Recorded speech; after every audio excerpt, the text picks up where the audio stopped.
Hi. We are going Yeah, live. Debbie. well, I thought it's because you don't like us, but it's fine. Yeah, we like you. Yeah, so it's okay. Wow. Wow.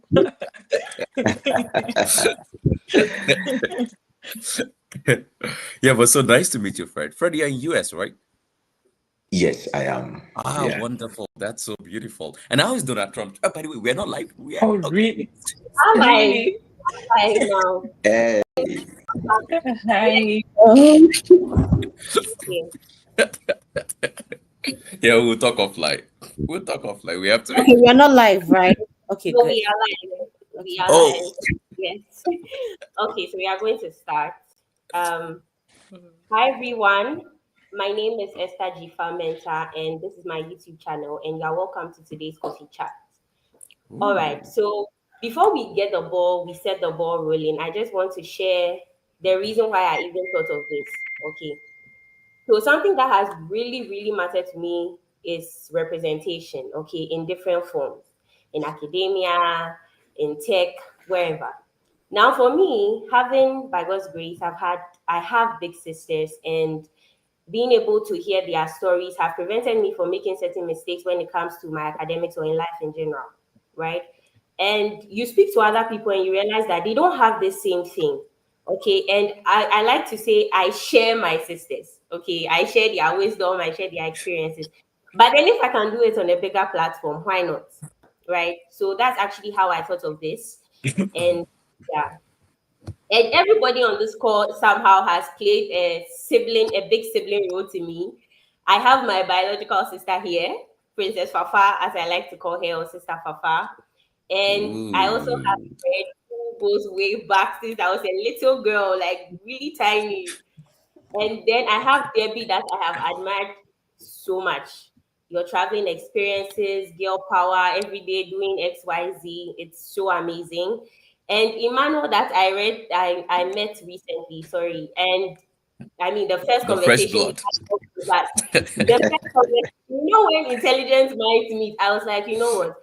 I'm going to have this person and I want you on there. So please come with all your energy. And we are here today. Okay, so that's how I know everybody. But let's talk about the amazing things they've done in research and academia and who they are. Their detailed profiles I shared in the form I shared. So I'm not going to go too much into that to save time. But very briefly, I'll start from Dr. Fred Owusu Kwame Ofosu, sorry. He's a postdoctoral associate at Yale University. He's studying gut health, functional foods, and stomach injury repair. He studied in Ghana, China, South Korea, and he earned his PhD in food science and biotechnology. He has published over 30 peer-reviewed papers Ooh. that reflects a strong track record in nutrition and metabolic health research. And then we have Deborah Kanubala, right? Debbie or Deborah, sorry. She's a doctoral researcher in computer science at University of Zaland. That is Zaland University. She focuses on machine learning, fairness, and accountability. Her academic journey spans across Ghana, Senegal, Germany, sorry, and she has experience with advanced training in mathematics, applied AI, machine learning, and she has been recognized internationally, including being named one of the 100 brilliant women in AI ethics. Ooh. What? Yes, and then we Amazing. have Emmanuel Iola, right? Oh, that's a good one. Yeah. So he is a postdoc researcher at University of Luxembourg. He's working on AI security and privacy, and he has studied across Nigeria, Hong Kong, and Germany. He completed his PhD in computer science at Leibniz University, Hanover. He also mentors students globally and leads multiple projects on secure machine learning systems. And then we have Dr. Mrs. Actually, before I present, because this is my big sister, I'm not being partial, right? But before I even go to this, everybody on this call is married. Everybody is a married Mr. and a Mrs. Whoa. So we have Dr. Mrs. Gillis Judith Fafa Godson, Who? right? She is a registered dietitian and Adams professor at University of Alabama. She specializes in precision nutrition and chronic disease prevention. She completed her studies in Ghana and the US, and she focused on West African migrant diets. Her work has been published and presented widely, and she teaches and mentors emerging. She mentors emerging nutrition students or young girls as well. All right, so that is the professional side of everybody here. We'll go right into the session because we had a number of questions, right? I don't know if we can get through everything, but we are going to do our best. Okay. Before we zoom into everything, I have a list of myths or facts. Okay. And the first one I have is you must have published a paper before applying to a PhD program. Is that a myth or a fact? If it's a myth, put your hand up. If it's a fact, you can put it up. Okay, so it is a fact. No, it's a No, myth. it's a myth. Yeah, sorry, I flipped. So it's a myth. You don't have to have published. Why would you say that? I'll go for Dr. Fred. Okay, let me start from here. Actually, when you have a publication and you want to apply for a PhD, it kind of gives you more or higher chances to be, should I say, to gain admission, depending on the supervisor you are going to work with, because he or she may believe that you have good research abilities and also the ability also to kind of share or in writing your findings. So in academia, publishing what we kind of discover is of utmost importance to the, kind of scientific community. So it's a plus, but it's not a kind of requirement. So you would see that in most maybe should I say admission process, they don't add that you need a publication to apply for a PhD. Yes, so if you have it, fine, but if you don't have it, too, it's kind of it's not needed. Yeah, so maybe others can add Great. that. Okay, great. So for this section, we'll keep our responses very short so that we can, when we go into the main questions, we can elaborate more. Okay, so the second one is a PhD student must know their exact research topic Oh, before sorry. I applying. wanted to counter that though. I'm sorry. Can I just say one thing? Sorry. Yeah, I'm sorry. I'm sorry. Yeah. So I wanted to say, well, yeah. Well, Fred is right. Especially in our field, I think it depends on the field in a way.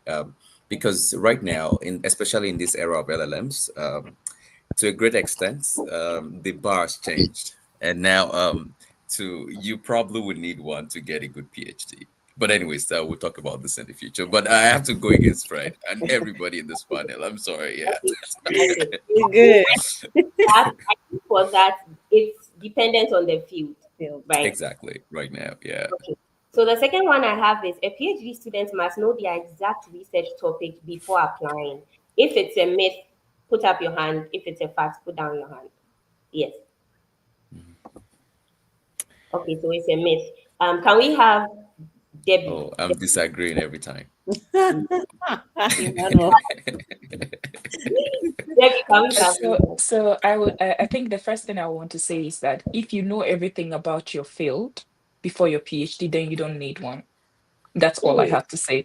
Because I really think that the essence of a PhD is to deepen your knowledge in a particular domain and expertise. And so even before the PhD, you are already an expert. I don't know what you're doing there. So that's all I'll say in words. Okay. Okay.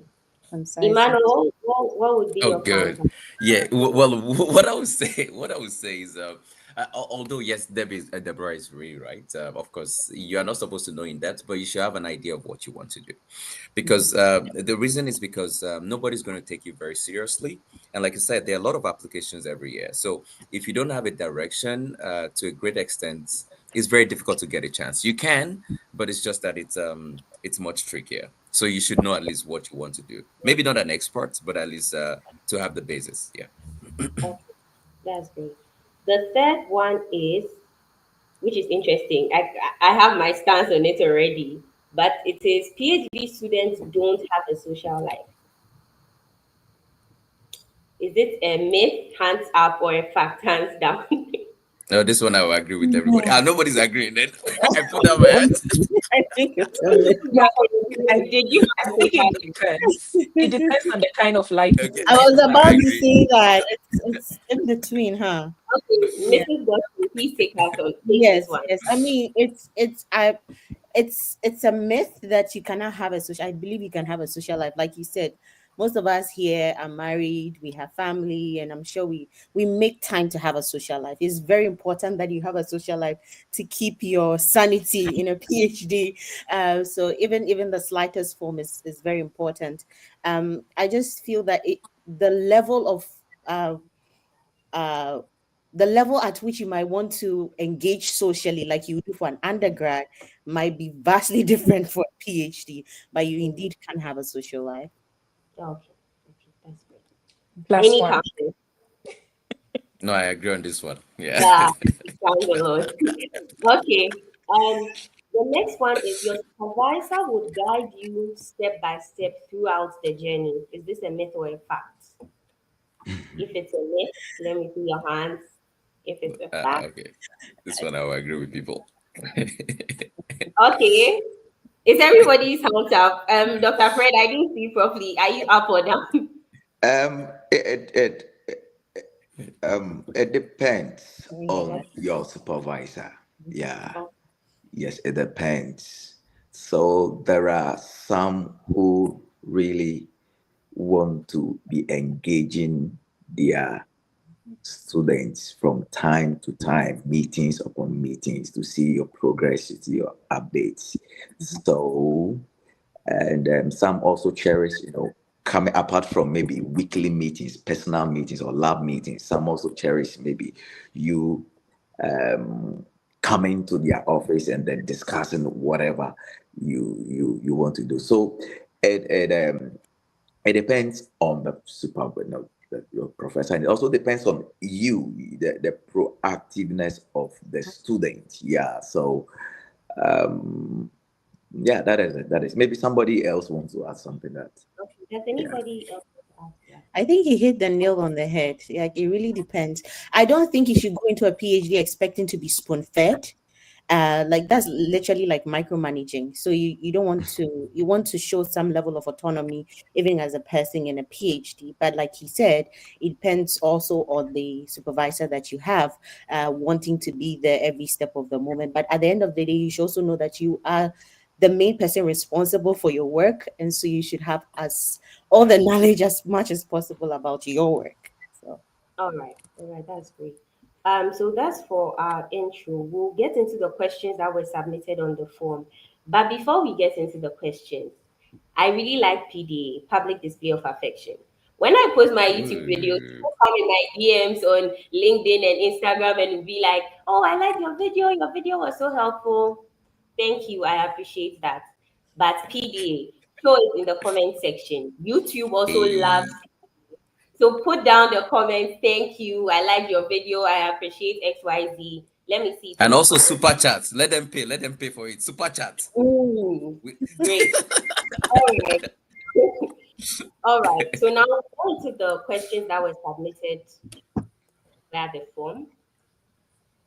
The first thing would be I would want everybody to touch on this one. But what made you consider doing a PhD? What pulled you into this path? Right. And I'll start from the first person on my end, which would be Dr. Fred. Can you share with us what made you consider doing a PhD? Because I let those in the program now share. I think Okay.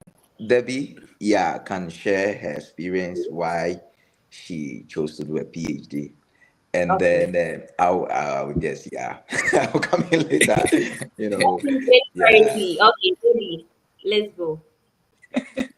Sorry, Debbie, for Okay. picking on you. Sorry. No, it's okay. You know what? Whilst you asked the question, I was trying to think about, okay, what really was the motivation? When you're getting towards like the final end, sometimes you also question yourself, like, why did I put myself in this? you know, in the first place. I've had those moments where I'm like, why am I doing this? But Mm, I think for me, making impact has always been something that right before even my university days, I've always been this person who is more of like a go-getter. I want to make impact. And one way for me of making impact, I think is through education. And having pursued a bachelor's degree than a master's, then in order for you, at least for most universities, for example, in Ghana, for you to ascertain the status of, say, a lecturer, where you can reach out to many more people, a PhD is like the at least the bare minimum you can at least get. So I'll say that was like my main motivation. Secondly, I think I also wanted a way to be able to still offer some on my own, not just through the university, but offer some support and training, either having like my own app, and that means that you probably will have to think about applying for external grants. And for you to be able to get access to these external grants, it's always a necessity to have a PhD. So, given the things and goals in my life and what I wanted, I think having the PhD was one most important thing. Of course, the research that I do, I'm also passionate about this research. I want to help address or mitigate problems when it comes to unfairness in AI, because I've seen firsthand, I have really traveled to different countries where sometimes people do things to me, and the question is this person just racist or something to you, right? You question these things, and sometimes you find people, definitely things do exist. These people are the main people making decisions in different domains. And now with the rise of AI, systems are trained on decisions that humans have made in the past, which means that it's possible that these systems could actually the decisions from these systems could actually affect people in different ways. So the research in itself of what I was doing is also something that is of high interest to me. So I would say these were the main few reasons why I decided to do a PhD. I'm not sure that money is the the goal, because yeah, All that's what right. I would say. Okay, great. Emmanuel, what about you? Yeah. Yeah. So I think I kind of share a bit of what Deborah said. But for me, I think as a young boy, well, mine might be more spiritual, but it's actually very funny. So I knew I was going to be in this field for since I was really a small boy. I remember I was actually in the shower one day, and I just had this vision that okay, I was going to teach, right? And and that comes to one thing is to have vision, and another thing is to know how to pursue it. So I knew I was going to be in the teaching line, and I was like, okay, what is the best way? Let's do a PhD. So here I am. Yeah, and that's actually I'm doing what I love. So in a way, for me, it was more of me, and also because I love people a lot. I like talking a lot. If you've probably met me, you see, I enjoy talking a lot. So and I believe that is where my reach is to be able to have a good conversation with people, but also to impact them because. In the best way, I was actually talking to one person recently. By the way, do we have enough time to talk about some of these things? Just let me know if I'm talking too We much. have an hour and we have a lot of Okay. questions. Ah, okay. Anyways, yeah, quickly. Okay, Better, just but one more. yeah. Okay, just one more minute on this. So I was speaking to one person recently, and I asked the person. I said, "Do you remember what your mom told you when you were, I don't know, let's say 10 years ago?" The person didn't remember, but I said, "Do you know what your teacher told you 10 years ago?" And to mm, a great extent, they were able to remember. So the point I'm making is, we are in a capacity, especially if you're teaching, to really influence people. And because of that, people kind of listen, and that's why we have to be very careful the kind of position we hold, because people kind of and basically that's why I joined. I decided to do a PhD. Yeah, All right. All right. yeah, Mrs. Dodson, what yes, about very briefly, very similar to what my colleagues have just shared. I think I wanted to be in a space where I could merge research, academia, but also be able to impact on a graduate level. And the best way to be able to do that was to in a PhD. So great? awesome.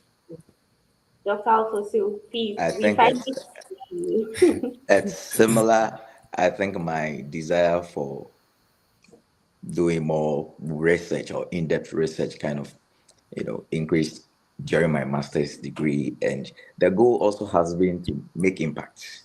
Yes, so I think, and also make a discovery and make my discoveries kind of known. Yeah, make it lasting even after death. So I also thought that doing a PhD and then publishing my findings, it's would be a great opportunity to make that impact. Yeah, Yes. thank you. Okay, thank you. Now let's go back in time a little bit. When you were going to start your PhD Article. journey, did you always feel ready? Or at that point when you decided, okay, I've put in this application, I'm about to start the journey, did you feel ready? And if you did, great. If you didn't, what did you take? What did it take from you to put yourself in that position to say, I'm ready now? What measures did you put in place? Can I have two people for this one? Who would like to take this? Ready or not ready? Let's take not ready because I really want to hear not ready. If you're not ready, Debbie, let's have a go at it. I mean, to be honest, when while I was applying, I knew, okay, this is what I wanted to do, yes, but I also still had a bit of cold feet. Especially, I wanted to do it outside of the country, right? So this is like a whole different country, and systems differ. How people sometimes maybe communication, there are some bit of differences here and there. So somehow there was a bit of me feeling like, okay, could you really fit into the system that easily? So I had these questions that did not make me feel very ready. But I think what I did, aside the prayers and trying to work on my mind, I think probably was to channel my inner strength, which is, I would say, is great. I have a lot of it, so I just had to channel it and face my battles and my struggles head on. So yeah. Okay, great. So how about those who felt very ready? What made you very ready, Mrs. Godfrey? Yeah, I I mean, think I like the way you're saying very ready. I don't think it's very ready, but like you being poised that this is something I want to do and I'm ready to embark on it. Yes. Like I mentioned earlier, I knew this was a trajectory I wanted to take, do a master's, gain some more insight into my field, and so wanting to do a PhD. So even like with my applications and all, there was just this mental process of I'm going to be going through this maybe within the next 3 5 years. I'm bent on getting it done within this period. So that is what I mean, like being like mentally ready for the journey I was going to embark on. And of course, I think that posture really held me like throughout the process because they're always up and down with PhD, but because I had that mental setup that this is something I wanted to do, it didn't matter what came my way, I still persevered. So all right. That's great. That's great. Okay, now to more detailed questions about the journey, right? Um, so some we've had. I'm speaking. So I have a master's, right? I'm speaking as somebody who is thinking or in the shoes of wanting to pursue a PhD. There are some PhDs that we hear are fully funded. We hear some research PhDs are not fully funded. I actually didn't come. I only came into that knowledge very recently, right? How does one navigate when it comes to the application process, right? Knowing how to select a PhD that is fully funded. Take me as, let's say I'm very ignorant, right? I'm starting the journey. I want a fully funded PhD. Where do I start from? Where do I start from? Okay, Who would- let me start. Having connections are very important.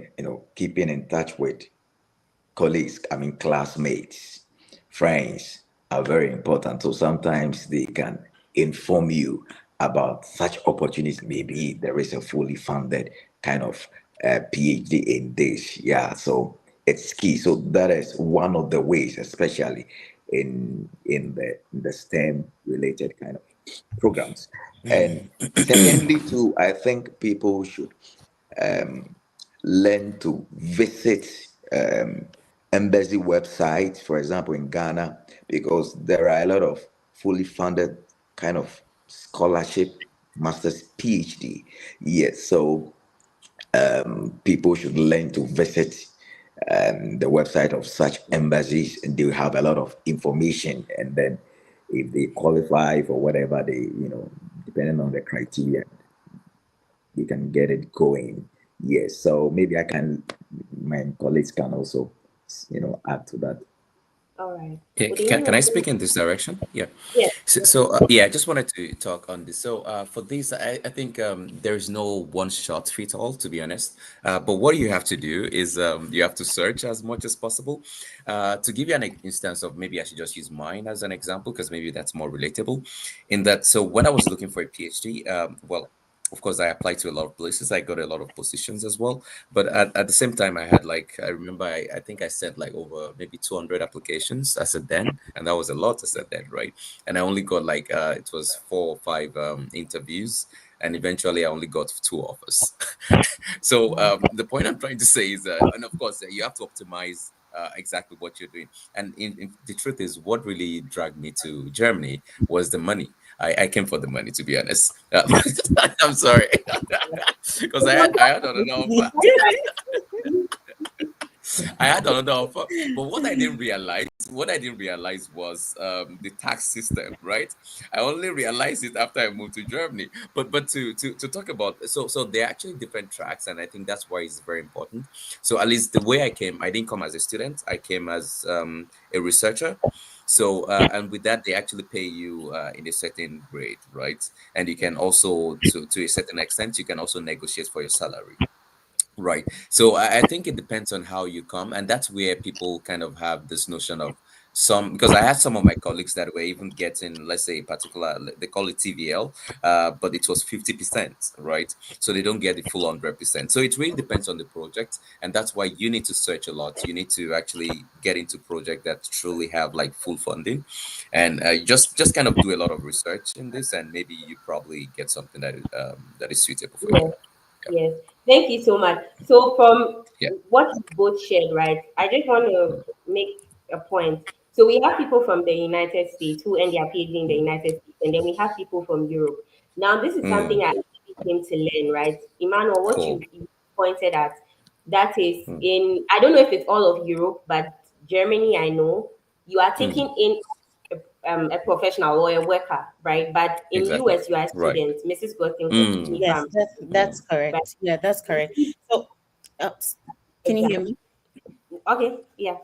Yes. So I was Yes. just about to say it might be country specific, but again, I did my master's in the US. So it mm, was and because I knew I wanted to do a PhD, the first thing that Dr. Fred mentioned, which was networking, was very keen. mm, I was able to share my idea very early to my faculty, and then they were able to connect me. So that part about networking was very key. So, and the truth is that because you are working with professors who are in the system, they are more likely to say, "Oh, I just completed this. I have a colleague at mm, this school. Do you want to check out this opportunity here?" It's much easier. I would think it's the same with if you had a master's already in Ghana and you are coming through, because I have some friends who went through that same process, and it's a mm. similar thing. You hardly come in with the job part. You usually would come in like you are coming in as a student. So Okay.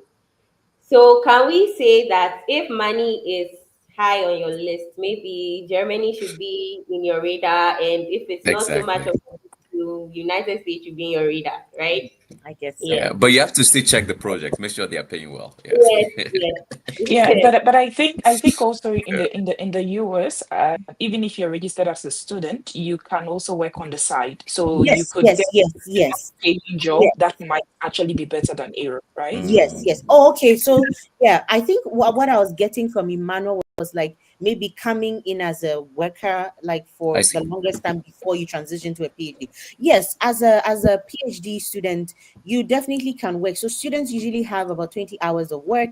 Mm, Usually on campus, it's called like part time. So you do like 20 hours of work. Typically for PhD students, is going to be associated with your department some way, either research or teaching in that capacity, right? So yes, you are definitely working depending on the kind of funding you get, which mine was more like a GA fund. I was funded for my tuition, and then I was working on the side to be able to earn some money for my fees. So yeah, thank you for Wow. bringing that up, Debbie. Yeah. Okay. And Jifa, maybe just something to add. I think I do agree with what everyone has said, but probably at least for me, what also worked for me was cold emails, right? So you search and then you find professors who work in your area, especially for computer science. The thing about Germany also is that most of the computer science full professors mostly and their chairs, they usually have funding to their chair because they call it chair, right? So they usually have funding. So if you find a full professor and you find that their research area is actually related to what you're interested in, just send a cold email. And you have to do a lot of them. I actually did a lot of cold emails and eventually got a response with where I am now. So just something to add, a process, an opportunity, how you can go about that. It's so All quick, right. really quick. And like to her point, sometimes the funding is associated with the professor, like what Debbie said. So note that, but sometimes also is also affiliated with the department. So that dynamic, knowing that dynamic, can be very important to getting like the funding. Yeah. And from that, I'll deduce that if the funding is associated with the professor, Mhm. it's going to be more strict. Then you are the professor in that situation is more like your everything, right? Mhm. Because if he Yeah. loses the well, he can't lose the funding, but he will have more control, if that's the better way to put it. But then if it's under the department, it's a bigger umbrella, right? Mhm. No, I want to So just to disagree on that. clarify, okay, yeah, Sorry. you do Yeah. want to go first. Okay. Yeah, I wanted to say, regardless, the professor Okay. still has a lot of power. So the professor is the one that controls everything, whether it's from the department or from anywhere. The professor kind of have the final say. Yeah, That's okay. The professor having the Yes. final say is yeah, because it's the one that will graduate you anyway. It's the one that will tell you, okay, you're ready. So it's like your god basically. And actually, they have a in German because they actually have the word for it. It's God. It's called Godfather or something. I A forgot what it gross is. fata or a It's gross mutter. exactly something Yeah. like that, and that is actually what your real professor is called. So basically, it means like it's basically your god, like your father, basically. Yeah. So yeah. So it could be yeah. So I'm just saying, regardless of where the or, funding is from, or your yeah, mother. they have the power. Yeah, not Yeah, a exactly. Or the mother. Thank you. Or even say, man. yeah, woman professor. yeah, Yeah. I love where they are going with that. But anyway. Okay, so this is one of the questions we have. That's actually something that you think about a lot, right? Has there been any situation, whether it's related to you or someone you know, right? What happens when this godfather or this mother, right, is I'm not sure the right word to use in this situation, but it wants to be a pain in your neck, right? What do you do in that situation? Do you have any examples of that, or has it happened to somebody close to you? And how do you navigate that? The only person that is, I mean, your lead is being demonic. That's the best thing I can. The best thing I can put it. Like, Okay. what do So, you do? What do you Deepak, do?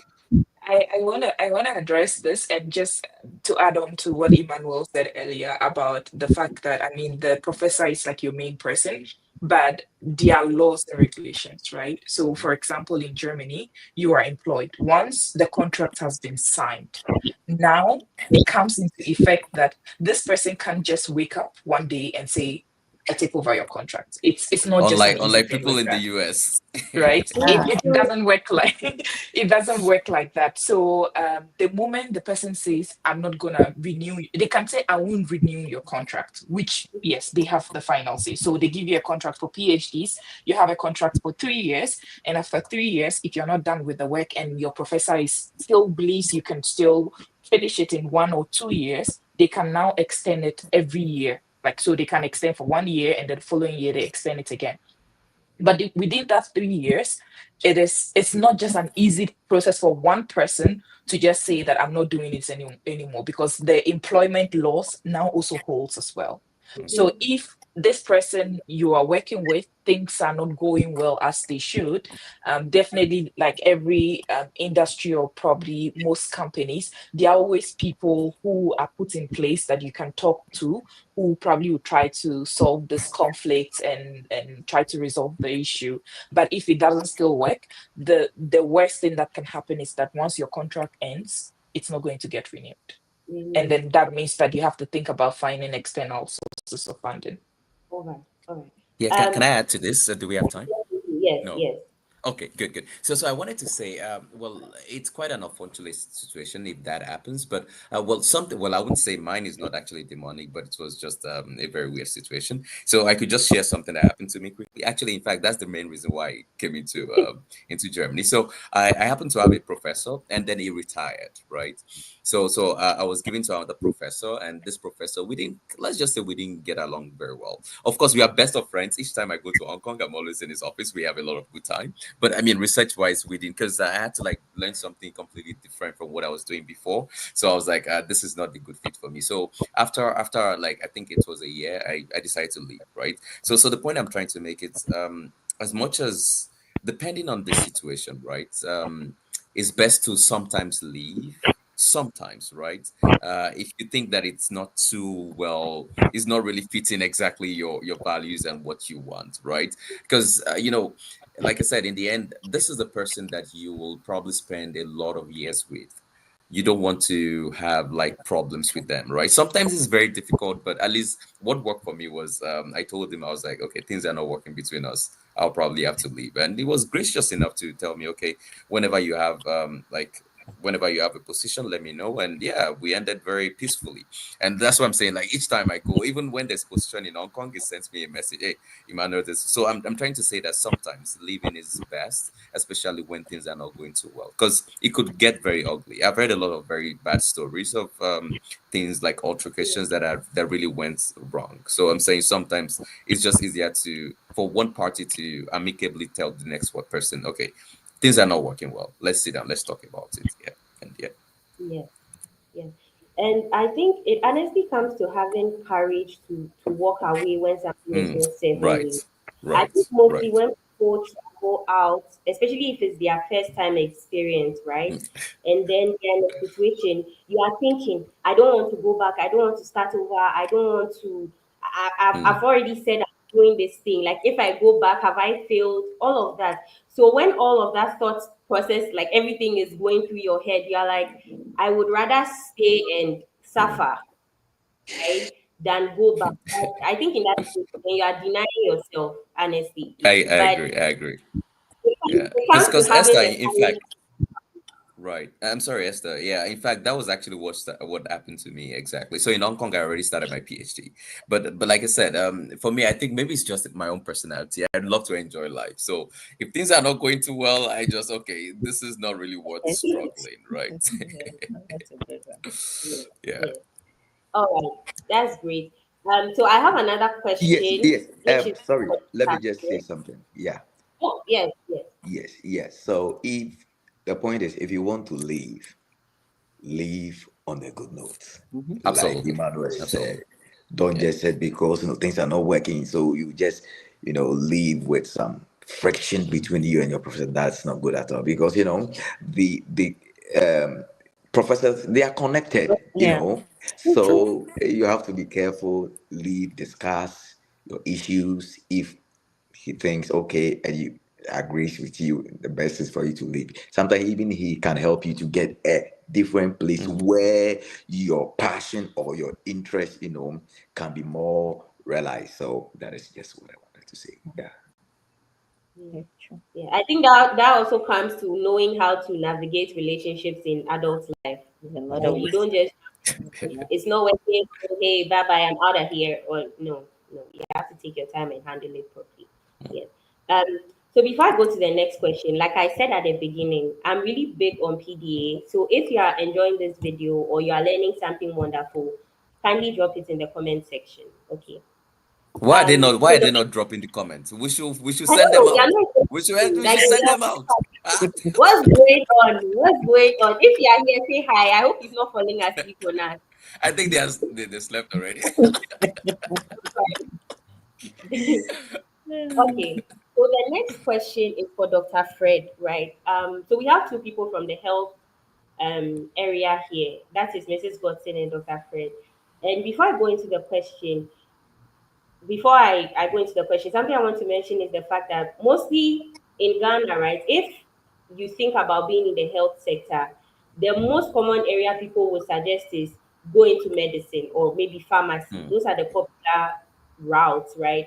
But then I look at the two of you, and it's actually exciting to see, okay, that you didn't navigate that route and you are still doing great in your area. And someone also had a question along this line. So the person said they have more interest in Dr. Fred due to your health background.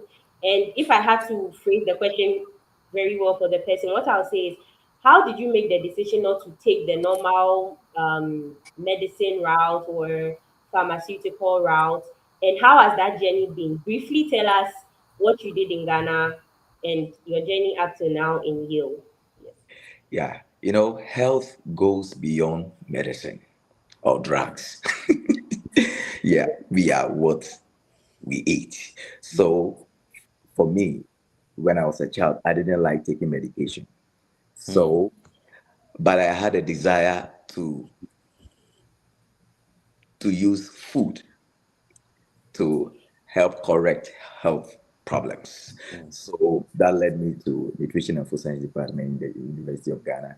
And then I later on, did masters where I worked on some mushrooms and, looking at the health, identifying some health, biomarkers in them and how they can be useful, and with my PhD as well. So it depends on your interest, your career goals. What do there are many ways of, improving health.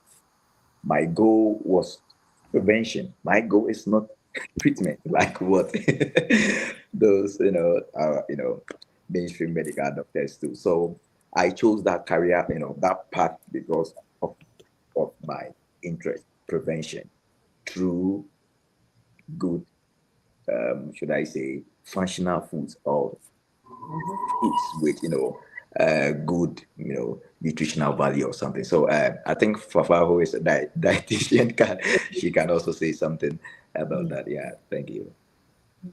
Okay. Before we continue, I don't know, is there a lag in my video? yes, I wanted to say I don't know what you're doing, but How come you didn't tell me earlier? Because I'm like, something is happening. You know what? I'm we switching thought this. Let me. I'm like, something is we, happening. we, Let me just. we thought Yeah, it What do was you great. automatic. understand? Oh, now we can Oh, see you. better. Oh, we missed Now you, let's Esther. Now we can see you very well. yes. So if I didn't say anything, okay, that's okay. We thought it was auto I repeat, wanted Maybe it's to, but AI. I didn't want to interrupt the session. Yeah. Oh, okay. So where were we? Was somebody going to say something, or was I going to the next question, please? Yes, so Dr. Fred just finished, like you asked the question, you just finished. And do you want me to take a jab at it, or is this I was actually coming to you because there was also okay? something in the same line. But for you, aside the addition you want to add, right? Also tell us specifically where you did your master's and what you studied, because there's an interest in that. Yeah. Yeah, yeah. So I think I knew very early on in some originally from Ghana. I knew very early on I wanted to do something with family and nutrition. I feel that maybe in the initial stages I didn't have all the counsel that I needed. Secondary school did home science, which allowed me to do food and nutrition, and then I did a chemistry. Little did I know that I was going to go to university and I needed two sciences to pursue a nutrition like Dr. Fred. Now, this is the key highlight for me. Getting to the university and realizing this, I was like, oh my God.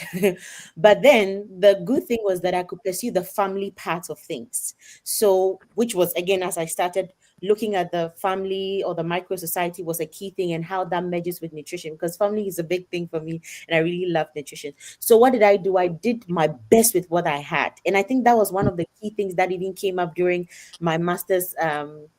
interview that I said I would have loved to do nutrition for my undergrad, but I did or have a merge of both, but I didn't have that. And what I had, I did it so well.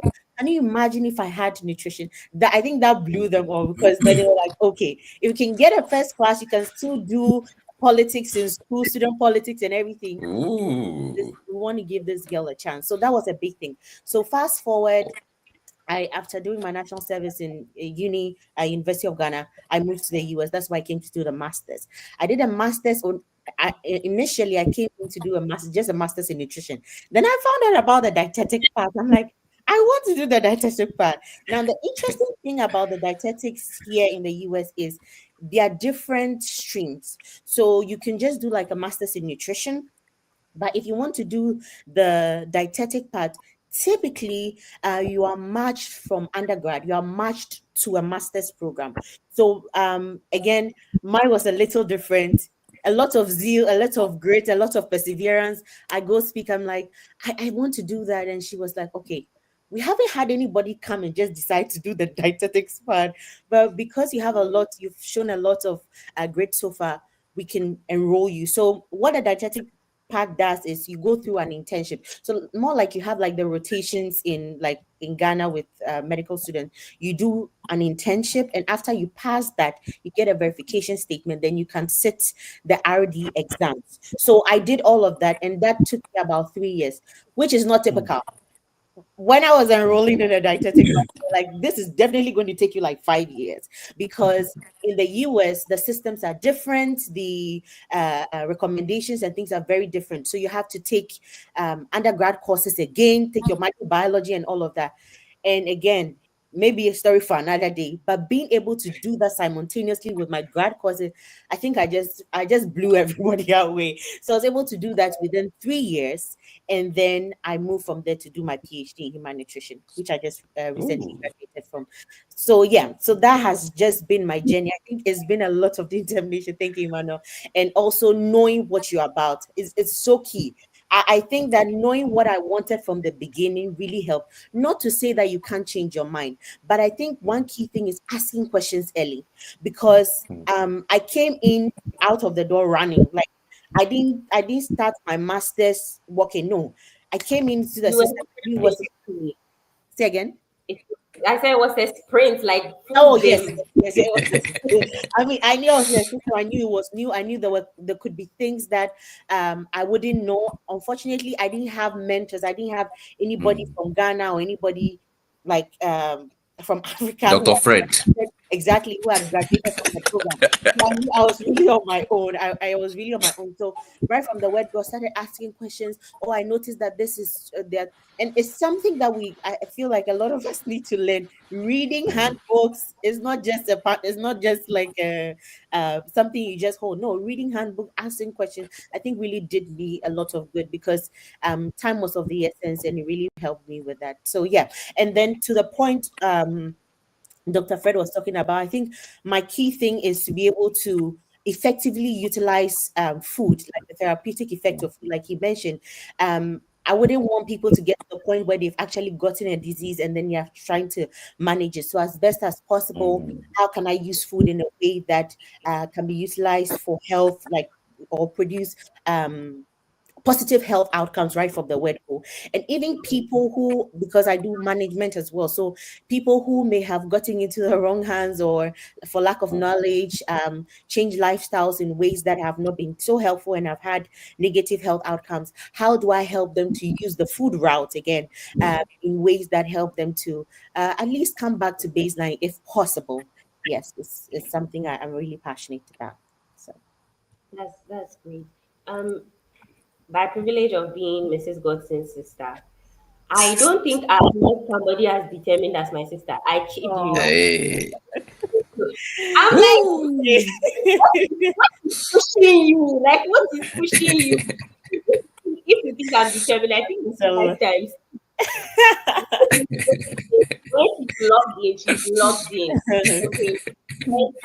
And experiencing the PhD secondhand, right, from her like journey, it's like you go in, you make up your mind. We are here, we are finishing, and that's on period. Like that's it. right? And I think it's a really good mindset to have, not only in life, like not only in the PhD journey, but in life in general, because you are definitely going to face storms and have Yeah. struggles and everything.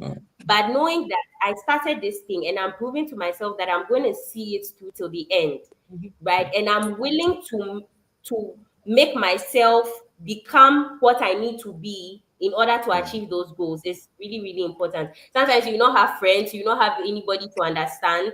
You are your own supporter, you are your own mom, you are your own everything, and you have to get through it. It's really, really important.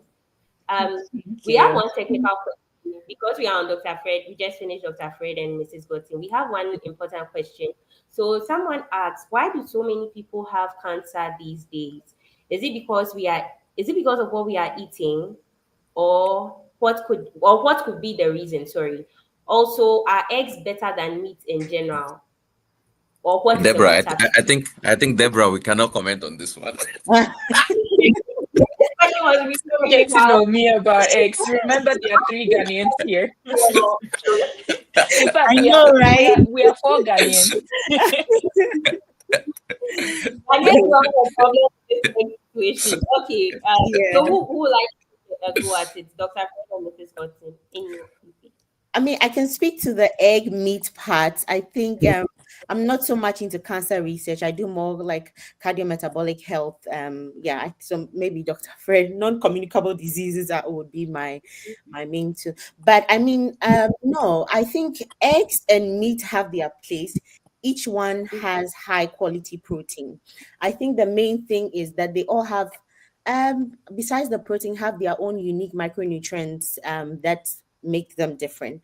Also, like the type of meat is going to be very important. Like when we think about processed meat, we are thinking about you want meats that are lean as much as possible. So if you're going to do the meat, you want to make sure that meat have less saturated fat, especially the visible ones that you can see. So you want to stick to as much as possible. If you can do like the chicken, the turkey, things like that. Those are more leaner forms of meat. Yes, you can do the beef and all of that, but again, you want to be critical about like the visceral fats, right? And then generally, when you think about meat, it's going to be important that you want to reduce less processed meat, because processed meat means that there are more additives that can be detrimental to health because they are going beyond the meat, so the extra things that are added to meat. Egg as well. I mean, I think the main thing for egg is, even though it's a healthier protein, a key thing is that it's also easily digestible compared to meat. Like meat has more connective tissues. It will take a longer period of time, relatively. Not that it's going to take a, but relatively compared to eggs. So an egg is also what a more cheaper form of protein, but it's equally high quality protein. 1 to 2 eggs a day should be fine. The key thing you should note though is that egg in itself has it has some cholesterol, and the body naturally makes cholesterol, and so you don't want to overdo it, because then you are introducing more cholesterol into your body when your body can actually make that cholesterol itself. So you just want to do that in moderation. I know, like, people eating like 6 5 eggs like every single day. You don't want to It's do The that. Ghanaians, Yeah. the Ghanaians, the I Ghanaians. know. I mean, I know why people do that. So I'm just like, okay, let's do this in moderation. Like, when you think about the fact that this is something my body already produces, I think that really should trigger that, okay, everything has to be in moderation. 1 2 eggs, I think, should be fine. But the excesses that we usually eat is, yeah. So each one has advantages and disadvantages, but they are all high proteins. The important thing is the type, and making sure that you are conscious of moderation with everything you're eating. So yeah. all right, Dr. Fred, what about Yes, yes. the So, cancer part? Yeah. yeah. So let me just add a little to that aspect.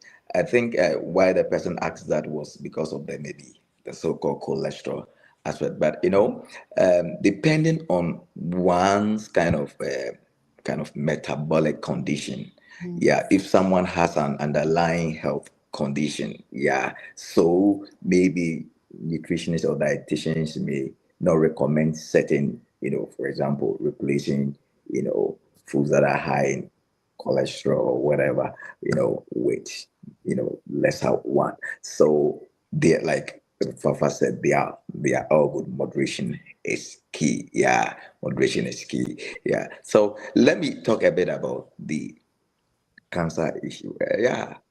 Now there are a lot of cancer cases, and cancer can be caused by several factors. Mhm. Yes. Yeah. One, lifestyle, diet is important. Plays a crucial as a risk factor to for people getting cancer when we talk about lifestyle, because kind of the underlying kind of condition in cancer is inflammation is key, to the progression, or even for the initiation and the progression of the the cancer. So diet is important. High fat diet, you know obesity is a risk factor to cancer. Yeah. So people with that should be a bit careful. Secondly, to genetic mutations. Yeah, sometimes people inherit it. Yeah. There are also cases where through chemicals, there are a lot of chemicals in food foods now. Yeah, so some chemicals introduced in food, whether deliberately or and deliberately, can be carcinogenic, which can also start or trigger some cancer. Also, infections, either viral infections, bacteria infections, can also be a risk factor to a lot of cancers. So, for example, I'm working on stomach cancer now, and one of the bacteria, like Helicobacter, a particular strain of Helicobacter pylori, you know, causes or leads to the ulcer, and which aggravates to cancer. So yeah, so these conditions, viral bacterial infections, lifestyle factors, too much alcohol, too much smoking. Ah. Yes, Mm. yes, yes, can Imagine also. your cup. What's beside you? Nothing. It's Yes, and sometimes to being exposed to radiation.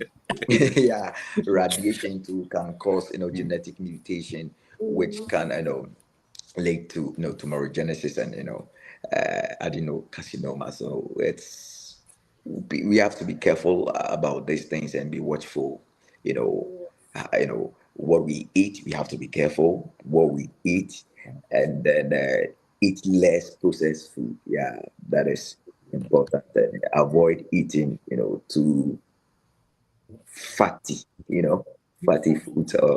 Yeah. So basically, these are some of the reasons why there are increased, cases of different kinds of cancer in our age now, and so we are doing. Cancer is a very complex disease. Sometimes someone can get a cancer of the brain, and then the cancer metastasis to other parts of the body, Yeah. moves to different parts, the liver.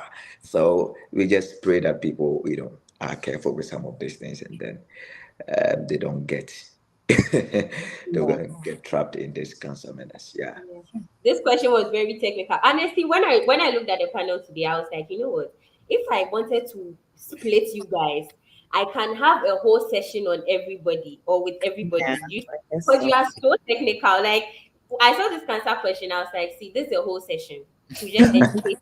Or if you even think along the lines of cancer in our field, like in our where we are from, that is Africa, right? And Dr. Godson, like your area, which is how our diet affects our health, Mm-hmm. right? It's Mm-hmm. unique to where you are from. Yeah. Somebody from Can the United descend States, people of you, Africa. you Mm-hmm. can't relate to that, right? Mm-hmm. And when it comes to the IT space, to Deborah and Emmanuel, it can be another whole session, Mm-hmm. right? So there's just a lot going through my brain here, like pew pew pew pew. So this we have see let's just go through the questions, okay, because the next set of questions are really important as well, and if you would give me more of your time, I'll be very grateful. So we have career opportunities and life after PhD. Okay. Okay, And the first question I have in that section is, so sorry, that was the alarm. Okay, so the next question I have is, how do you navigate life after a PhD, especially combining your thesis writing with career planning? How? Um, how do you navigate life after a Okay. PhD? Yeah. Specifically, sorry, how do you combine your thesis writing and your career planning? I'm getting like your final year of the PhD, right? What to do next? And for this one, can I have either Emmanuel or Debbie? All right, maybe I will speak first, and maybe Debbie can take from me. So, to be honest, I think this is the same question that is being asked, even not for people that are just starting, for people that are even like advanced. I asked a lot of questions to people, and to be honest, they don't even know. Like people even in their final year. So, I think this is something that you have to be deliberate about. So, navigating, for instance, because you're really excited. So I have this like visuals that I always give people. You're really excited. It's so much like fun to be called a PhD student. But after you Doctor, leave your PhD, doctor. You want to exactly. imagine After so by doctor. that doctor, and there's no money in doctor. That's the so the point I'm making is I think this is something you have to really think about after like I'll say after you get your PhD admission, you really start thinking about this because the especially for people that wants to further into academia. So as a postdoc, for instance, it's a very temporary phase, right? You can actually be a postdoc forever. So there's in fact this pressure on us that okay, afterwards let's see if there's faculty position, but the point is the How long? professors are not retiring. Yeah, well, How long is the postdoc phase?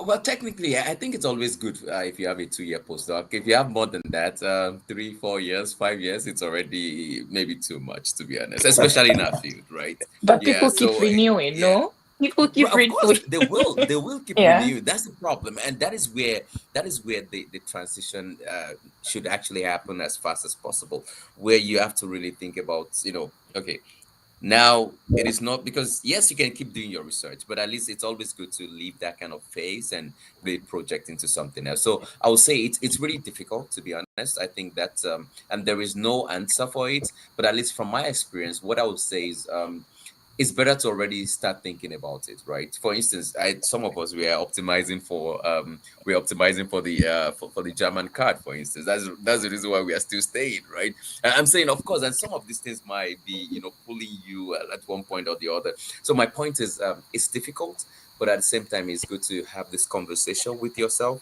because when you start having this conversation with yourself, at least to a greater extent, you can be directed into a better direction of thinking. Yeah, so I would say I don't know an answer to this, but I would say that it's something you have to really have a conversation with yourself. What do I really want to do? The same passion that brought you into a PhD, is it still there? Because sometimes we lose it and it's fine, right? It's completely fine for you to okay, this is not what I want anymore.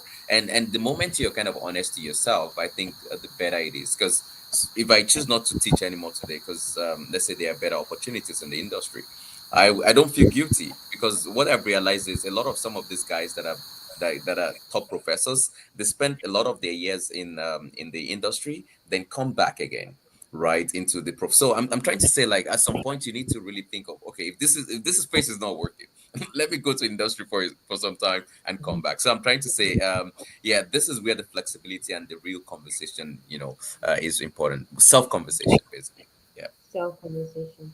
Yeah. Okay. So when we does anyone want to add something to that before I go to the next question? Okay, great. By the way, So I'm what hearing some noise though. I think one of you guys are in Africa. I mean, I'm hearing this like all this tripping sound and what? Emmanuel, you want trouble. That's that you want trouble, honestly. No, Esther, I didn't mention your name. I didn't know. Okay.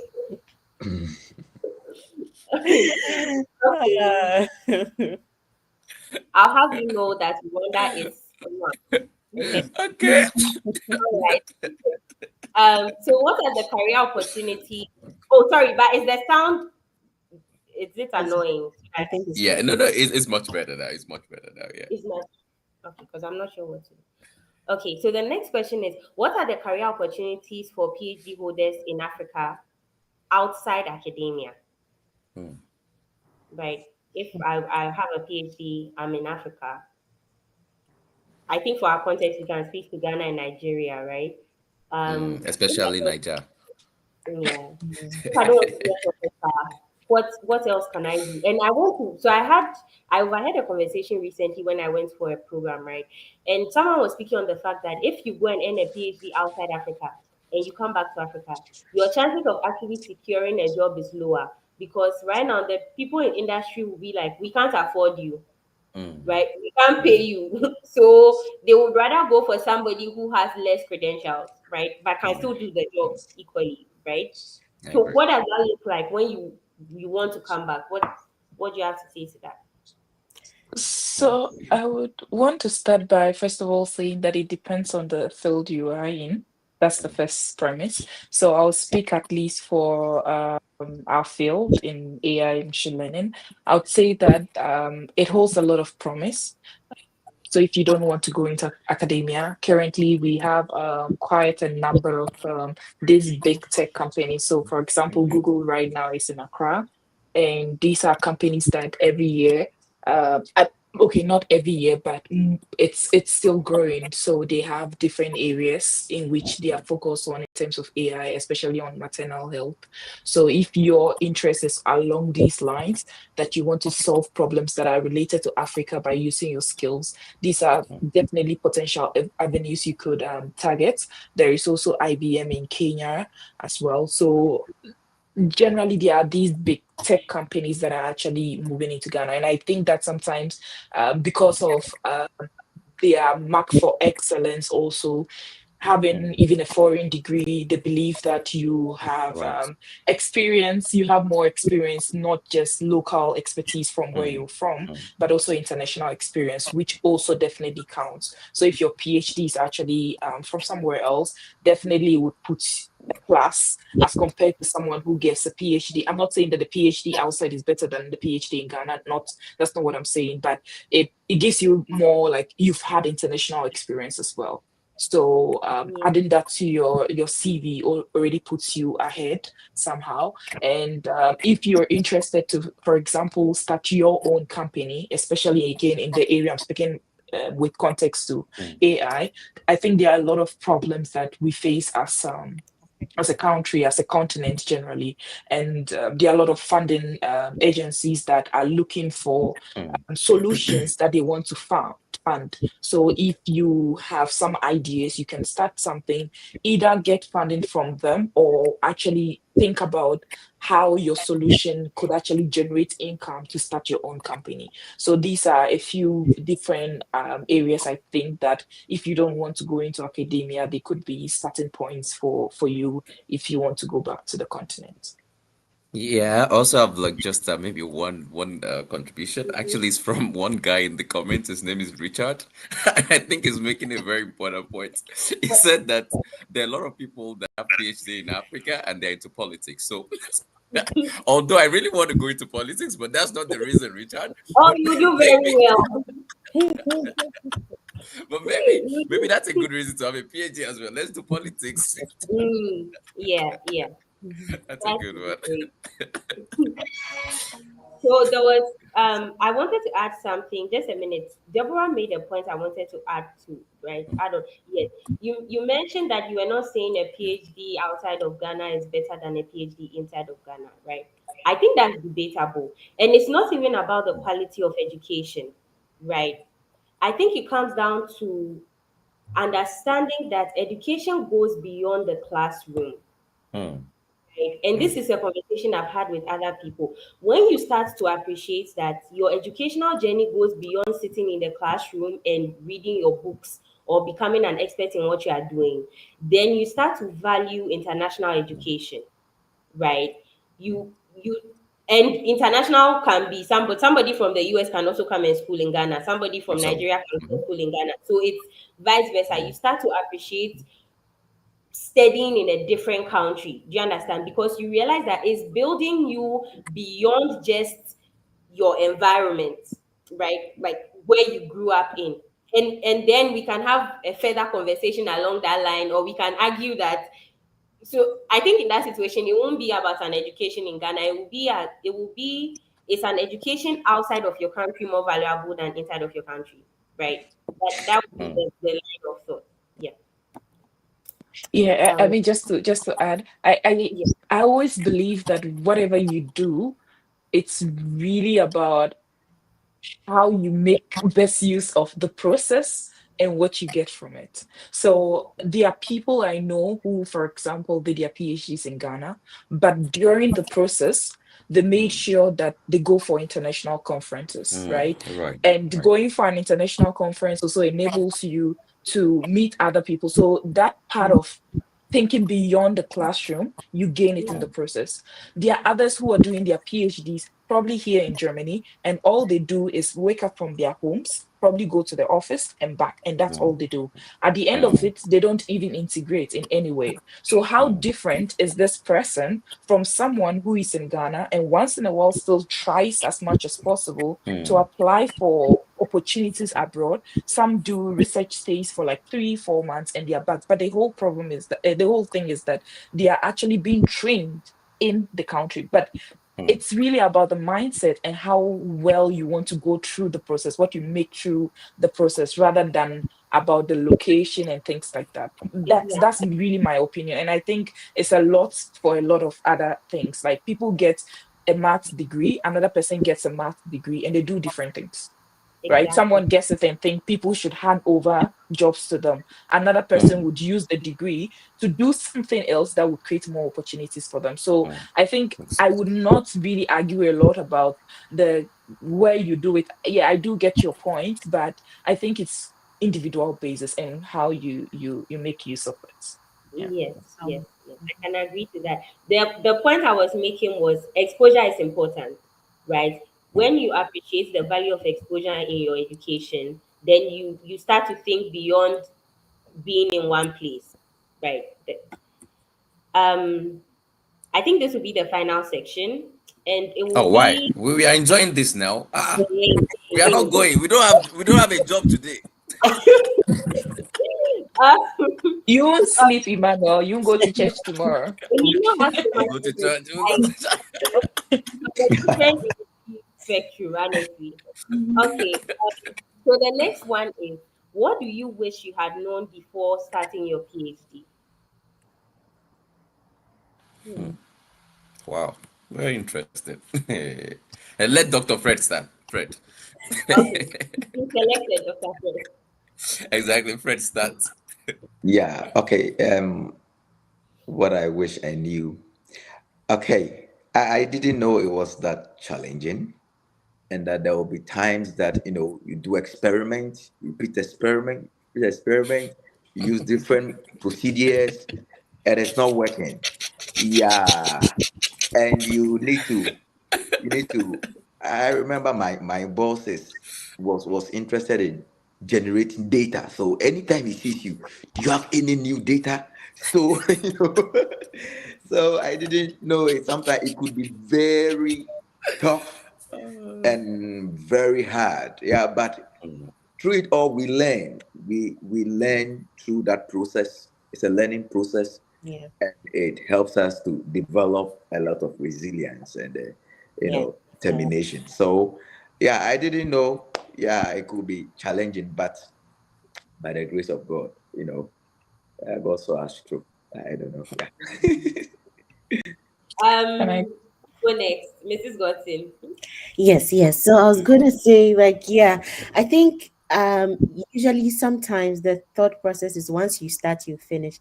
It's not always the case. There's something called Mm. comprehensive exams, and that can, I mean, depending on how your school views it, it can make or break everything. So it can make you start go back to square one when you feel that. So I think that's the main thing um to look out for when you're doing a PhD. Like once you pass your comprehensive exams, the light at the end of the tunnel is clearer, right? I think it's also very important that you enjoy your little successes as much as possible. Enjoy the little successes that come with like every step of the way. You finish a course, you make a good grade, just let that simmer because there are not so many opportunities to always be excited. So enjoy the little successes. It just makes the process like Dr. Fred was saying, it's a tough process. It's you're doing a PhD and really immersing yourself in the PhD takes a lot, right? So being conscious of the fact that I need to be able to happy myself as best as possible is going to be very key. Yeah. Okay. Emmanuel, I'll come to you last. Oh, oh, correct, correct. By the way, I while we are thought it talking, was since on we have a order lot, of seniority. So you went with Dr. Fred, then Dr. What? Godson, then Dr. Emmanuel. no, He's the oh no, no, next no, person no, no, before no, no, no. me. By the way, I am have you still seen? in the process. No, have you seen Remember Deborah's post Dr. today? Fred She's was part of the top nominated. 40, top 40 in AI. That's incredible. Is it 40 on the 40? That's incredible. I was like, That what? is, that is, that is, What? that is. Incredible. So you're a senior now. Go Oh, for it, you're Deborah. You have this. Okay, fine. I'll go next. So I think first of all, I agree with both Dr. Fred and Dr. Godson.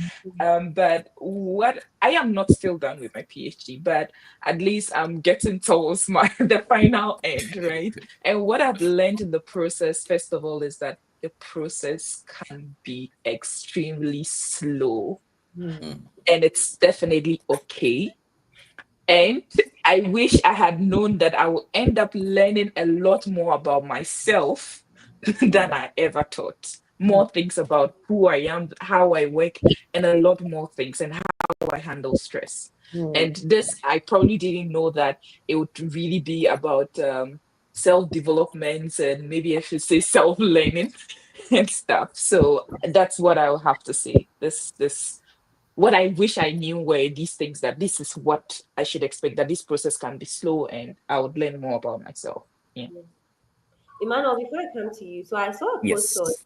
on LinkedIn, right? And a lady was sharing how she underappreciated her sister's PhD, right? And she said it's sad that it took another person to help her Mm, appreciate what a mm, PhD is.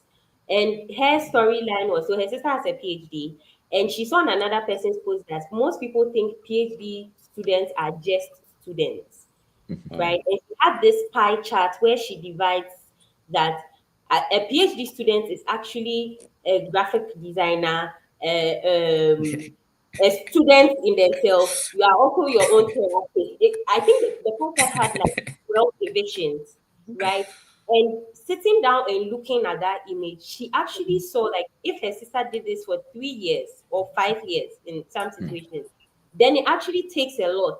But it's something people who have not been in the area cannot appreciate as much, and hopefully they do in the days or years to come. Yes. Okay, Mano, what do you wish you had known before Right. starting? Well, I think for me it's a combination of what everybody has said, but I think what is really unique to me was I didn't know PhD was going to be this long. Like I said, I started in Hong Kong and ended up in Germany, right? So I didn't know, but also one thing that also spoke to me throughout is I didn't know um, I could go through some of the things I went through even during the PhD itself. Because we don't have too much of time here, but I had a personal loss also like during the PhD, and it was really heartbreaking to be honest. And that is where I knew that okay, I think I could be quite strong. I remember very funny stuff. During the end of my PhD, after I finished my PhD defense, I was like thanking everybody, and I started crying. I don't I don't know why. mm. I can't remember the last time It I cried, happened to but me uh, too. It yeah, did. yeah, Mhm. but I just started crying, and Yeah. everybody was like, "Is this Emmanuel?" Because nobody ever saw me cry. I don't Because even you're know why I just was crying. laughing. Right. I even asked the people. I said, "I don't know why I'm crying right now. This is not me." But I'm trying to say like. So just at the end of it, I was like, "Oh yeah, I did it right." So I'm trying to say like, there are a lot of things that actually come up with the PhD that you don't know that you're really strong. But yeah, it teaches you a lot. And one other thing that it teaches me, I think, is very similar to what Fred said, which is it teaches you about failure. So I realized failure is actually part of what we are trained for. And in fact, it's like a lot of my students now, that's what I try to push them. I try to push them to fail. because the moment you fail, you actually see more of yourself, right? Because when you get papers accepted, you are happy and whatnot, but when you really get rejected, yeah, and to be able to undo that and still be able to smile through it and okay, say okay, this might be bad, but there's still good part of it. So I think that is what, and I think that is in fact the lesson that the PhD originally is supposed to teach us, right? Because it's not just about publication; it's about life itself, how we can apply some of the things we learned into life. Yeah. So yeah. Handling Hmm. failure is very, it's not Yeah. easy. It's not Trust me, easy. I'm sure. By the way, we have the background noise again. This is from Esther. I'm very sure this is from Esther again. Woo! Actually, I can hear it too. Okay, then Okay, it's not from mute Esther. mute for a second. Let's see if it stops. Okay, everybody mute. Okay. It's Esther. I said it. I said it. Everybody mute out, I think what is causing this noise, honestly. Hmm. Because right now I'm only on my PC. Africa. Can you still hear it? Yes. No. No, Yeah, it's gone. I don't know I what want is Yeah. that. to know if I can hear you, but it's okay. No, this. Okay. So the next one is when you look back on your journey, the lessons you've learned, right, and who you are now. Okay. Do you think doing a PhD was worth it, or do you think you could have achieved it in using an alternative route? Hmm, Right? hmm. Do Very you good need to question. go through the struggle of acquiring a PhD to become the version of who you are today? Hmm, Yeah. Uh, Please. Yeah. Let me just start. I think it's worth it. You know, hmm, looking at all that we have said and all that you learn throughout the process. You know, the having that also opens doors for you. Yes. I told you I schooled in did my master's in China and I did my PhD in South Korea. And I never thought I would be in the US and hmm, even have a legal, Your, permanent residence in the sorry, US. your that transition is actually something. Can you just highlight just a little bit, right? Because China, South Korea, postdoc in the US, that's really, yeah. Please Yes. hmm, tell us more Yes. about Yes. So, let me in China, what a master's degree. I had a scholarship from the Ghana Chinese Ooh, government. it Yeah, works. Wow, Ghana is working though.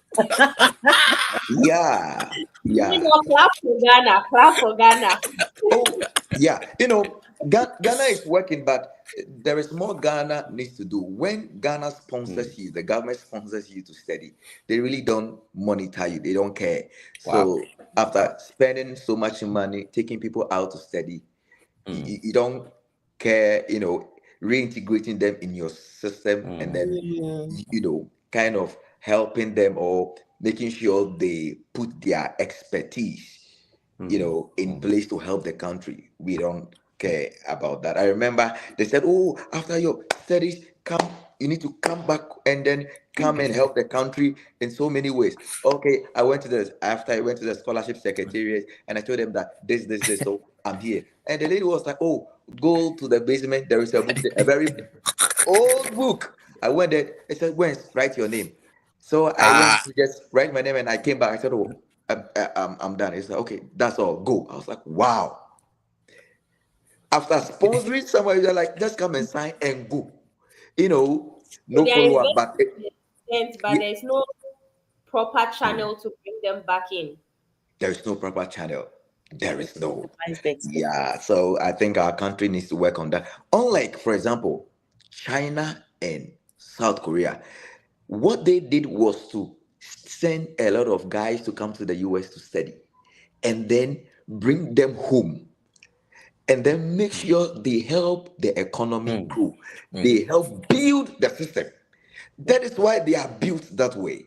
But Nobody cares about you. You know, we have publicized everything. Everything is politics, and and it's not helping us. Yes, and also in Korea, you know, it was tough, but God saw us through the process, and then no, it's worth it because through my PhD, I now have Mm. my green card in the US. So yeah, Ooh, yes, congratulations. people will go Why is through. everybody doing like, what does this mean? We have not gotten this one. It's It's a only the great Ghanaians and It's process of Fijians. Gen travel. Z. And Yeah. with the PhD, with the PhD, the process is quicker and faster. Mm, Yes, mm, rather than using other means. And yeah, so I think it's worth it. I didn't know that a PhD could open such a door mm. for me, and Wow. I know that God is going to open greater doors. Yeah, so Amen. I Yes, think it's worth it. it's Yeah, worth it's just the it. beginning. Awesome. Yeah. All right. You forgot the So the question. thing everybody wants to ask. It's If a pursuing PhD a worth PhD worth doing. it. Oh, yes, yes.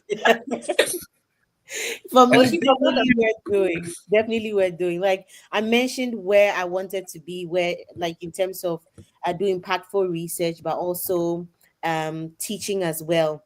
And the merge of both worlds, I definitely would have needed a PhD. Like right now, I Mm. mean, I just graduated and already have an adjunct professor position. I'm actively looking for positions right Woohoo! now, like full-time positions, and it's been amazing again because Good. you see that that you have to show, you have everything to show for, like I can teach, I can do research, I've also been in practice before. So Mm, the mm, merge of both worlds and having the PhD kind of, it just cements everything and lets people know right off the bat, even before speaking to you, that you have what it takes to do what you want to do. mm. Yeah, so Awesome.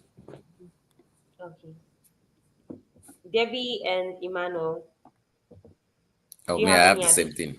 No suggestion from me. It's the same. So, No So, addition. so I would say that I mean I am still in the process. I'm not done. But so far with all the experiences I've gone through, I would say it's worth it. And for personal, like for currently, like personal development, I think my problem solving has, like when I look at myself, how I used to solve problems and now is completely different. And again, time management, all of these things have like shot up, right? Which I don't know what opportunities await me once I submit this thesis and everything, but I know that I'm a better version of myself, which I Awesome. am very happy about. So yeah, I think it's worth it. amazing, Debbie. I want to say something if that's okay. definitely.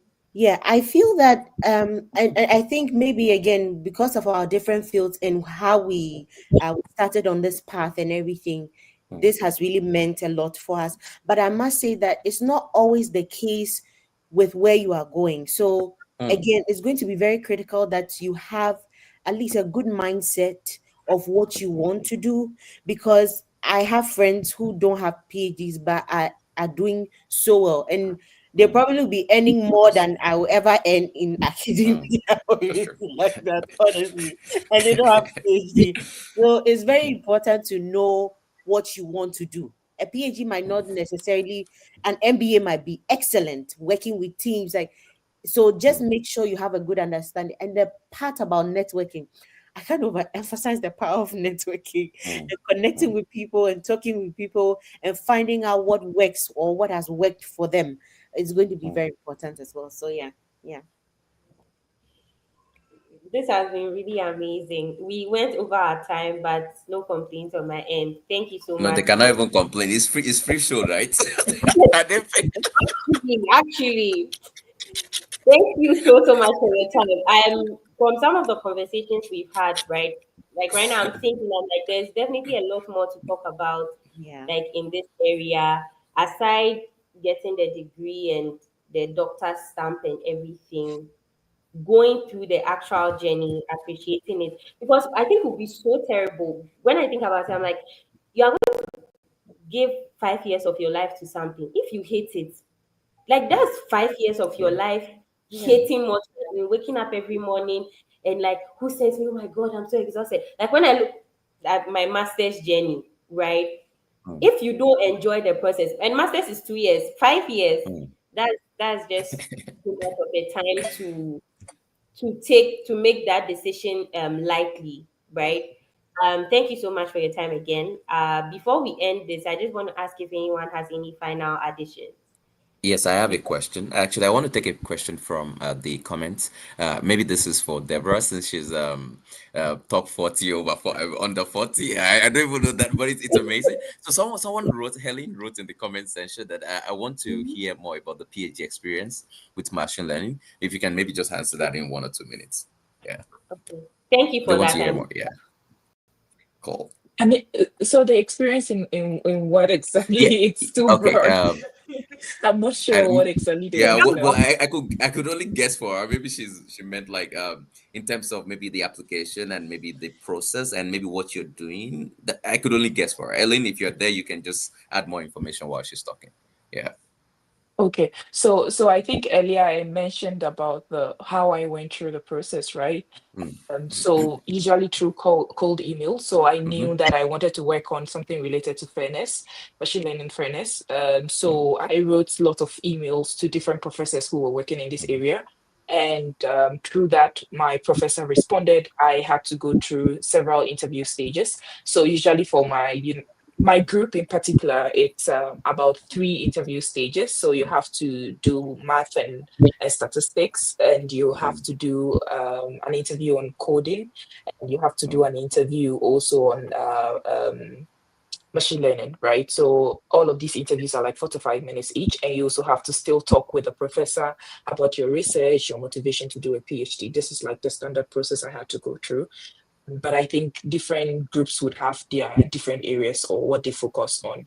And yeah, once I got in, she already had like some grants that she had in that she had applied for ERC, which is an European ooh, Union funded grant. So she wanted me to be on this project. So yeah, I joined this project, and this been like the process I had to go through. Of course, there are always different ways. I'm talking about for Germany, and we have the German government funds like DAD, where you would have to apply through the general application. And usually, I think it goes to somewhere like 15th of October or something once you apply, but you need a supervisor. So that means that you mm, still have to reach out to a lot of professors and get someone who is willing to work with you. I think that's the major thing in Germany. You need to get someone who is willing to work with you. Once you get that support, usually you can check around for different ways to fund your stay here in Germany. And plus, tuition is free. You don't have to pay anything. Even for PhDs, all you have to find money for is pay your living expenses. So right. that's in terms of this. In research, what I work on is on fairness. So we focus more on how we can measure and mitigate what we call non-binary treatment decisions and non-binary sensitive attributes. So ideally, when you like if I use like a bank, for example, when they make decisions, the decision is just not about whether they grant you the loan or not, but they also make decisions on the loan terms. So these Mm, are like non-binary decisions that they make, but mostly in fairness, we just consider the decision in terms of whether I grant you a loan or not. So how can we mm, measure fairness in terms of these other attributes that the bank actually also decisions the bank also makes? And then mm, secondly, people measure fairness in terms of one sensitive attribute, either your gender or your race. However, we are defined by multiple sensitive attributes. So I'm defined by my race, my religion, my gender. So I'm thinking about how we can measure mitigate fairness when it involves several sensitive attributes as well. So overall, this is what I'm looking at, but mostly focus on machine learning models as well, because usually this is where our main attention is.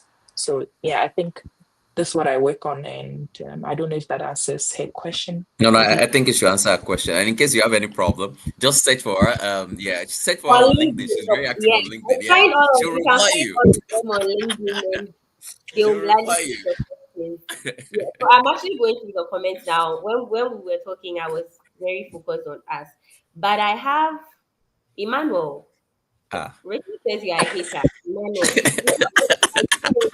If you've not been able to deduce that already. He Emmanuel, missed that comment, I think. He refused to read that comment. yeah. Yeah, he refused to read it. So, Emmanuel, actually, I think right now you are Ghanaian. We've accepted you. Okay. Ah, We, No, no, no, no. Why will I be getting? Why why will I would be you getting? are we It's going not to start this possible. debate here? Jifa? It is not possible. It is not possible. okay. I can never be. And then- oh, someone, Helen said Emmanuel is bringing all the fun aside Oh, East, and I'm not Yeah. It's cool. yeah. Oh, love this. Thank you, Esther, for the panel. You're welcome. Gladly sharing my siblings with you guys. I think that's all the great discussion, very informative. Then we read the politics one. Oh, Fred looks like he's reminiscing and is so happy to answer that question. I'm not sure what the question was on that one. Maybe when you were telling your journey from China to South Mm. Korea. I think so. I think so. Yeah. I yeah. know I it think was he had about it. the self-worth, about whether it's whether doing a PhD or not. That was when this person Oh, sent the okay, comments. Yeah. okay. All right. So we are done here. Thank you so much for your time. Like I said, if you have more questions, find them on LinkedIn. So before we end us, there's something I want to add. Some questions came and they were in line with how professors select students, Hmm. etc. Right?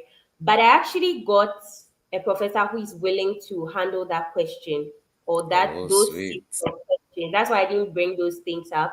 How he actually thinks about selecting a student, what goes into the process for him. Hopefully, we can have that discussion next week. So subscribe so that you'll be informed. Okay, And they leave are a not comment. subscribing. What kind of people are this? They are not Tell subscribing. them something for me. Tell them Do you one think thing it's for me. tell them? Do you think it's easy to host this guy? Do you know how much she's paying us? She's paying us all our life salary just to host us, and you guys are not subscribing. What kind of people are this? What? Tell them for me. Oh, this is so lovely, so lovely. Thank you for your time. Yeah. And hopefully you'll Awesome. be seeing their faces again on my channel because there's a lot in your brains I have to Ooh. extract for my generation. Thank you. All Thank right. Bye. you. Oh, thank you so much.